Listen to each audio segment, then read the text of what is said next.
Olá, boa noite família baiana, como vão vocês? Neste vídeo nós vamos falar sobre o luto, sobre perder. E aqui o luto, tanto da perda de um ente querido, de uma pessoa amada, quanto a perda de alguns caminhos da vida, caminhos significativos, não é? O que é o luto, afinal de contas?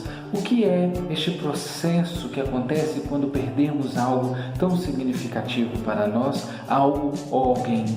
O luto, ele é um momento em que a psique vai tentar se reorganizar. É quando a mente vai buscar soluções para se adequar àquele processo, àquele estado novo. Por exemplo, diante da morte de alguém, como ela vai lidar com isso? Então ela vai trazer uma série de movimentos, ela vai tentar se rearranjar para que a gente passe por aquele momento de uma forma adequada, não é? Então o luto, dizem os especialistas, acontece em 5 etapas. A primeira é a negação, que é quando não acreditamos que aquilo está acontecendo.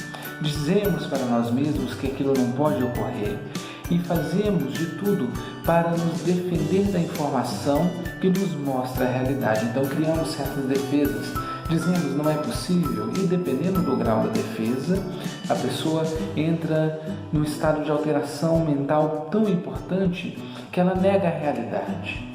Por exemplo, o irmão faleceu, ela vai dizer assim, fulano vai chegar daqui a pouco, eu vou ter que fazer a janta para ele. E ela sabe que já aconteceu o óbito, mas ela não acredita em substituir a realidade. Mas isso, é claro, já num grau avançado. Mas é para exemplificar o que é essa negação. No segundo momento, vem a raiva. É quando nosso ego, nosso eu, diz assim, eu não dou conta, aquilo foge do meu controle, eu estou com raiva porque eu estou perdendo.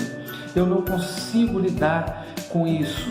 Então ele vai expressar, ele vai dizer que está zangado, ele vai xingar o mundo, vai xingar Deus, se alguém tiver alguma crença religiosa, vai quebrar objetos, vai se revoltar com a situação que está acontecendo.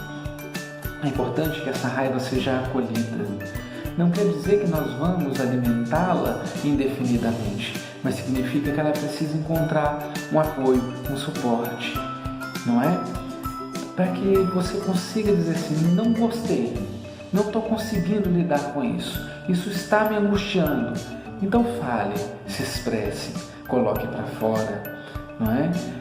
Mas é claro, tudo tem um limite, é preciso que a raiva encontre uma forma de se expressar, uma forma adequada.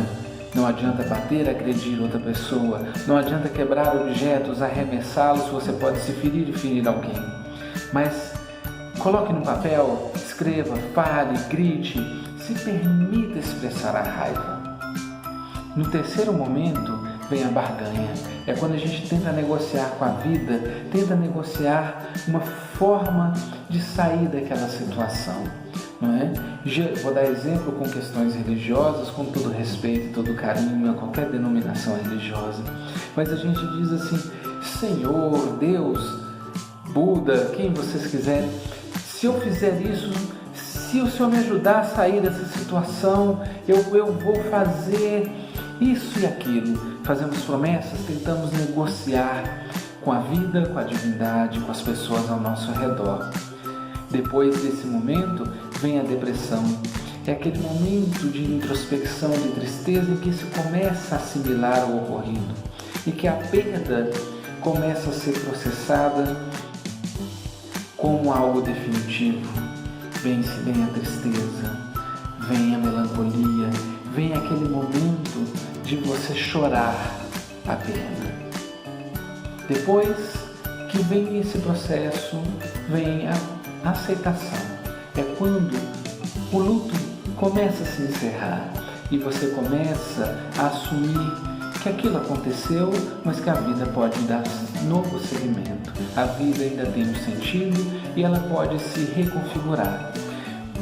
Eu estou falando dessa forma bem simples, porque o nosso vídeo é bem rápido, mas o assunto é complexo e por vezes as pessoas necessitam de suporte psicológico, psiquiátrico, suporte familiar sempre, suporte social dos amigos. Então, dependendo do grau, dependendo de como for que a pessoa estiver, indique uma ajuda, busque auxiliar com palavras confortadoras, mas principalmente com acolhimento. Receba aquela dor, deixe a pessoa expressar os seus sentimentos. O maior perigo do luto não é o luto, é quando ele não pode ser realizado. É quando dizemos para nós mesmos que as nossas emoções não valem e que elas não podem ser expressadas ou que elas não encontram lugar para que a gente possa externalizá-las de forma adequada. Então, na nossa cultura, geralmente na cultura ocidental, a ideia de que a dor não pode ser vivida de forma alguma, já falamos isso aqui em vídeos anteriores, temos uma espécie de alergia à dor. Então não vamos falar sobre isso, não vamos falar sobre a morte, não vamos falar sobre a perda, não vamos entrar em contato com isso. Guardamos, reprimimos e aquilo vai virando uma bomba relógio prestes a explodir. E aí explode na forma de ira, de descontrole emocional, de desajustes, na forma de patologias. Então, acolher a dor. Acolher o seu amigo, o seu parceiro ou a si mesmo, se você estiver passando por esse momento. Acolha-se, permita-se. Não quer dizer com isso que você vai incentivar a pessoa ou você mesmo a permanecer no luto para o resto da vida. Significa que enquanto você não puder experimentar todo esse processo, a sua psique não se liberta, fica aprisionada e não consegue seguir adiante. Aí a vida começa a ficar embotada, as coisas começam a não fluir, porque não se permitiu o chorar, não se permitiu a vivência desse processo de luto. O luto é bem complexo. Em alguns casos, essas etapas não acontecem nessa ordem e às vezes acontecem ao mesmo tempo. Em outros casos, não se vive todas as etapas. Em algumas pessoas vão acontecer alguns processos e outros não. Cada caso é um caso, mas em todos eles, para todos eles existe uma recomendação: acolhimento, fraternidade, receber o outro em sua dor, estar com a pessoa. E esse é o momento mais importante, permitir que a dor do outro se expresse e, se for você que estiver passando por isso, acolher-se, permitir-se, olhar para si com muito carinho, chorar, sorrir, deixar que os sentimentos venham, para que o seu mundo interno possa se expressar e a energia psíquica fluir, e com isso o processo de luto acontecer e você poder ressignificar a vida, continuar. Então é também importante dar um sentido para a vida e para a morte, para a perda, não é?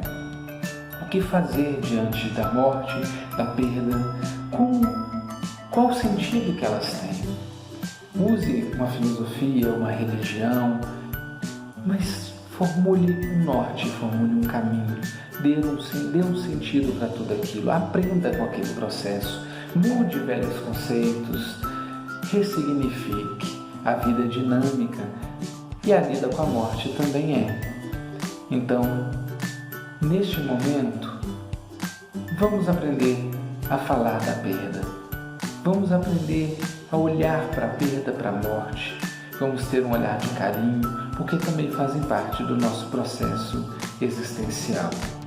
No próximo encontro, vamos falar da perda num nível mais simbólico.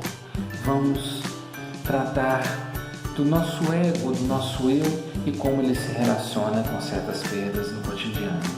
Um grande abraço, muita paz.